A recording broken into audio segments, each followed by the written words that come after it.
Olá, aqui é a Ana Coy para a leitura da Bíblia 365. Hoje é o dia 15 de julho, dia 196. Nossa leitura se divide em 4 partes: Antigo Testamento, Novo Testamento, Salmos e Provérbios. O objetivo é fazer um devocional diário da palavra, dedicando alguns minutos do nosso dia para nos conectarmos espiritualmente e entendermos as Escrituras Sagradas. Escolha um local confortável e, de preferência, em silêncio, para que possamos desfrutar deste momento em Cristo. Peço em nome de Jesus que o Espírito Santo transborde os nossos corações e o torne ensinável, que possamos juntos compreender e absorver tudo que iremos ler agora. 1 Crônicas 19:1. Depois disto, morreu Naás, rei dos filhos de Amon. Seu filho reinou em seu lugar, então Davi disse: Serei bondoso com Anum, filho de Naás, porque o pai dele foi bondoso comigo. E Davi enviou mensageiros para consolar Aum por causa da morte de seu pai. E os servos de Davi chegaram à terra dos filhos de Amon, a Anum, para o consolarem. Mas os príncipes dos filhos de Amon disseram a Anum: O Senhor pensa que foi para honrar o seu pai que Davi mandou esses consoladores? Não. Teria sido para esses servos enviados por ele conheçam, destruam e espionem a terra? Então Hanum pegou os servos de Davi, rapou a barba deles, cortou metade das roupas até a altura das nádegas e os mandou embora. Alguns foram e contaram a Davi o que tinha acontecido com aqueles homens. Então o rei enviou mensageiros ao encontro deles, porque estavam muito envergonhados. O rei mandou dizer-lhe: Fiquem em Jericó, até que a barba de vocês cresça de novo, depois venham para cá. Quando viram que haviam despertado o ódio de Davi, Hanum e os filhos de Amon pegaram 34 toneladas de prata para contratar carros de guerra e cavaleiros da Mesopotâmia, dos sírios de Maaca e de Zobá. Contrataram 32.000 carros de guerra, bem como o rei de Maaca e a sua gente. Eles vieram e acamparam perto de Medeba. Também os filhos de Amon se ajuntaram nas suas casas e vieram para a guerra. Davi soube disso e enviou contra eles Joabe com todo o exército dos valentes. Os filhos de Amon saíram e se prepararam para a batalha à entrada do portão da cidade. Porém, os reis que vieram estavam à parte do campo. Quando Joabe viu que a batalha estava preparada contra ele, tanto pela frente como pela retaguarda, escolheu os melhores soldados de Israel e os formou em linha contra os sírios. O resto do exército ele entregou a Abisai, seu irmão, e puseram-se em linha contra os filhos de Amon. Joabe disse a Abisai: Se os sírios forem mais fortes do que eu, você virá em meu socorro. E se os filhos de Amon forem mais fortes que você, eu irei em seu socorro. Seja forte. Vamos lutar com coragem pelo nosso povo, pela cidade de nosso Deus, e que o Senhor Deus faça o que achar melhor. Então Joabe avançou com o povo que estava com ele, e travaram batalha contra os sírios, que fugiram diante deles. Quando os filhos de Amon viram que os sírios fugiam, também eles fugiram de Absai, irmão de Joabe, e entraram na cidade. Então Joabe parou de lutar contra os filhos de Amon e voltou para Jerusalém. Quando os sírios viram que tinham sido derrotados por Israel, enviaram mensageiros e chamaram os sírios que estavam do outro lado do rio Eufrates. Sofaque, comandante do exército de Hadadezer, marchava adiante deles. Quando ficou sabendo, Davi reuniu todo Israel, passou o Jordão, foi ao encontro deles e se pôs em ordem de batalha. Depois que Davi tinha feito isso, os sírios lutaram contra ele. Porém, os sírios fugiram de Israel e Davi matou os condutores de 7.000 carros de guerra e 40.000 soldados de infantaria dos sírios, e matou Sofaque, o comandante do exército. Quando os servos de Hadadezer viram que tinha sido vencidos por Israel, fizeram paz com Davi e o serviram. E os sírios nunca mais quiseram socorrer os filhos de Amon. Decorrido um ano, no tempo em que os reis costumavam sair para a guerra, Joabe levou o exército, destruiu a terra dos filhos de Amon, foi e sitiou Rabá, mas Davi ficou em Jerusalém. Joabe atacou Rabá e a destruiu. Davi tirou a coroa da cabeça do seu rei e verificou que tinha um peso de 34 quilos de ouro e que havia nela pedras preciosas. Essa coroa foi posta na cabeça de Davi, e da cidade ele levou muitos despojos. Também trouxe o povo que havia nela e o fez trabalhar com serras, picaretas de ferro e machados.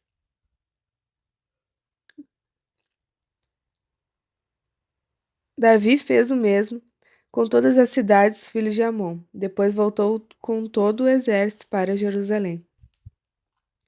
Depois disto, houve guerra em Geser, contra os filisteus. Foi então que Sibecai, o Husatita, matou Sipai, que era descendente dos gigantes, e os filisteus foram subjugados. Houve ainda outra batalha contra os filisteus, e Elanã, filho de Jair, matou Lami, irmão de Golias, o geteu, cuja lança tinha haste com um eixo de tecelão. Houve ainda outra batalha em Gate. Ali havia um homem de grande estatura que tinha 24 dedos, 6 em cada mão e 6 em cada pé. Também esse descendia dos gigantes. Quando ele insultou Israel, Jonatas, filho de Simei, irmão de Davi, o matou. Esses eram descendentes dos gigantes em Gate, e foram mortos por Davi e seus soldados. Então Satanás se levantou contra Israel e incitou Davi a levantar o censo de Israel. Davi disse a Joabe e aos chefes do povo: Vão e levantem o censo de Israel, desde Berseba até Dan, e tragam-me a apuração para que eu saiba o seu número. Então Joabe disse: Que o Senhor seu Deus multiplique este povo com 100 vezes mais. No entanto, meu rei e senhor, não são todos eles servos de meu senhor? Por que meu senhor requer isso? Por que trazer assim culpa sobre Israel? Porém a palavra do rei prevaleceu contra Joabe. Então Joabe saiu e percorreu todo Israel. Depois voltou para Jerusalém. Joabe apresentou a Davi o resultado do recenseamento do povo. Havia em Israel 1.100.000 homens que puxavam a espada, e em Judá eram 470.000 homens que puxavam a espada. Porém, os de Levi e Benjamim não foram contados entre eles, porque a ordem do rei foi abominável a Joabe. Tudo isso desagradou a Deus e por isso ele castigou Israel. Então Davi se dirigiu a Deus dizendo: Cometi um grande pecado ao fazer tal coisa. Mas agora peço-te que perdoes a iniquidade do teu servo, porque fiz uma grande loucura. Então o Senhor falou a Gade, o vidente de Davi, dizendo: Vai e diga a Davi: Assim diz o Senhor: Eu lhe ofereço 3 opções. Escolha uma delas, para que eu a execute contra você. Gade foi falar com Davi e lhe disse: Assim diz o Senhor: Escolha o que você quer, ou 3 anos de fome, ou por 3 meses você seja consumido diante dos seus adversários, sendo alcançado pela espada dos seus inimigos, ou que por 3 dias a espada do Senhor, isto é, a peste na terra e o anjo do Senhor, causem a destruição em todos os territórios de Israel. Diga agora que resposta devo dar ao que me enviou. Então Davi disse a Gade, muito angustiado: Porém é preferível que eu caia nas mãos do Senhor, porque muitas são as suas misericórdias. Não quero cair nas mãos dos homens. Então o Senhor enviou a peste a Israel e morreram 70.000 homens do povo de Israel. Deus enviou um anjo a Jerusalém para destruir. Quando estava por destruí-lo, o Senhor olhou, mudou de ideia quanto a este mal e disse ao anjo destruidor: Basta, retire a sua mão. O anjo do Senhor estava junto à eira de Ornã, o Jebuseu. Davi ergueu os olhos e viu o anjo do Senhor que estava entre a terra e o céu, com a espada desembaiada na mão estendida contra Jerusalém. Então Davi e os seus anciãos, vestidos de pano de saco, se prostraram com o rosto em terra. Davi falou para Deus: Por acaso não fui eu quem mandou contar o povo? Eu é que pequei e fiz esse mal. Mas essas ovelhas o que fizeram? Ah, Senhor, meu Deus, que a tua mão seja contra mim, contra a casa de meu pai, mas não contra o teu povo, para castigá-lo. Então o anjo disse a Gade que mandasse Davi edificar um altar ao Senhor na eira de Ornã, o Jebuseu. Davi foi segundo a palavra de Gade, havia falado em nome do Senhor. Ao voltar-se a Ornã, viu o anjo, e os seus 4 filhos que estavam com ele se esconderam. Ora, Ornã estava debulhando trigo, quando Davi estava indo ao encontro de Ornã.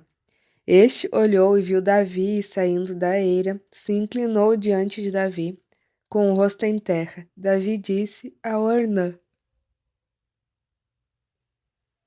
Dê-me este lugar da eira, a fim de edificar nele um altar ao Senhor, para que cesse a praga sobre o povo. Venda-me este lugar pelo seu devido valor. Então Ornã disse a Davi: Que o rei meu senhor a tome para si e faça dela o que bem quiser. Eis que dou os bois para o holocausto, o debulhador de cereais para a lenha, e o trigo para a oferta de cereais, dou tudo. Porém o rei disse a Ornã: Não, eu vou comprar pelo valor inteiro, pelo seu inteiro valor, porque não tomarei o que é seu para dar ao Senhor, nem oferecerei holocausto que não me custe nada. Davi pagou a Ornã por aquele lugar 7 quilos de 200 gramas de ouro. Edificou ali um altar ao Senhor, ofereceu nele holocaustos e sacrifícios pacíficos, e invocou o Senhor, que lhe respondeu com o fogo do céu sobre o altar do holocausto. O Senhor deu ordem ao anjo, e ele meteu a sua espada na bainha.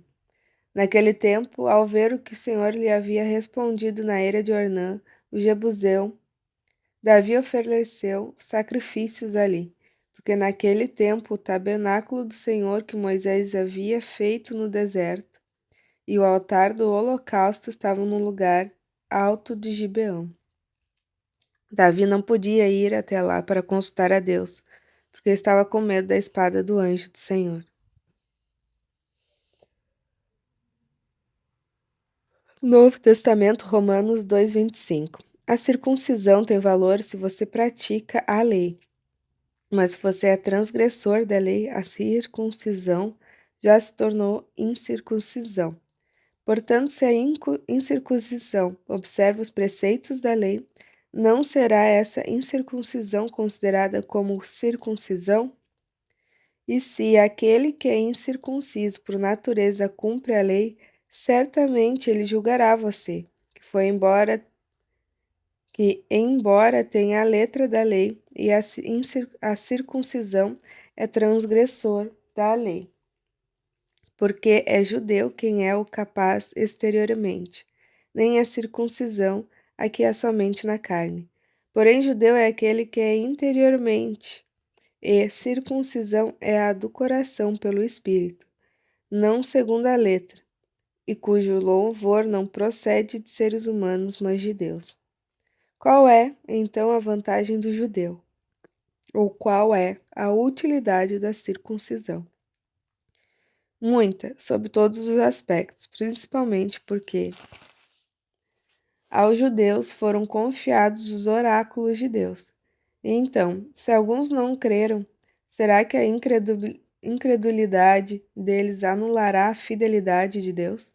De modo nenhum. Seja Deus verdadeiro, a todo ser humano mentiroso, como está escrito. para que sejas justificado nas tuas palavras e venhas a vencer quando fores julgado. Mas se a nossa injustiça evidencia a justiça de Deus, que diremos? Seria Deus injusto por aplicar a sua ira? Falo em termos humanos. É claro que não. Do contrário, como Deus julgará o mundo? E se a minha mentira faz com que aumente a verdade de Deus para a sua glória, porque ainda sou condenado como pecador? E por que não dizemos, como alguns caluniosamente afirmam que o fazemos, pratiquemos o que é mal para que nos venha o que é bom? A condenação destes é justa. Salmos 11, do 1 ao 7. Ao mestre de canto, Salmo de Davi. No Senhor me refugio. Como então vocês dizem à minha alma, fuja como um pássaro para o seu monte? Porque eis aí os ímpios, armando seus arcos, colocam a flecha na corda, para as escondidas dispararem contra os retos de coração. Ora, se forem destruídos os fundamentos, por que poderá fazer o justo? O Senhor está no seu santo templo. Nos céus o Senhor tem o seu trono. Os seus olhos estão atentos, as suas pálpebras sondam os filhos dos homens. O Senhor põe à prova o justo e o ímpio, mas ele abomina o que ama a violência. Fará chover sobre os perversos braças de fogo e enxofre, e vento abrasador será a parte do cálice deles. Por ser justo, o Senhor ama a justiça. Os retos lhe contemplarão a face. Provérbios 19, do 10 ao 12. Ao tolo não fica bem viver no luxo, quanto menos ao escravo dominar os príncipes. O bom senso leva a pessoa a controlar a sua ira. A sua glória é perdoar as ofensas. A indignação do rei é como o rugido do leão, mas a sua bondade é como orvalho sobre a relva. Encerramos mais um encontro. Muito grata por acompanhar. Lembre-se de se inscrever no canal para acompanhar as atualizações. Até amanhã. Deus te abençoe. Tenha um ótimo e extraordinário dia.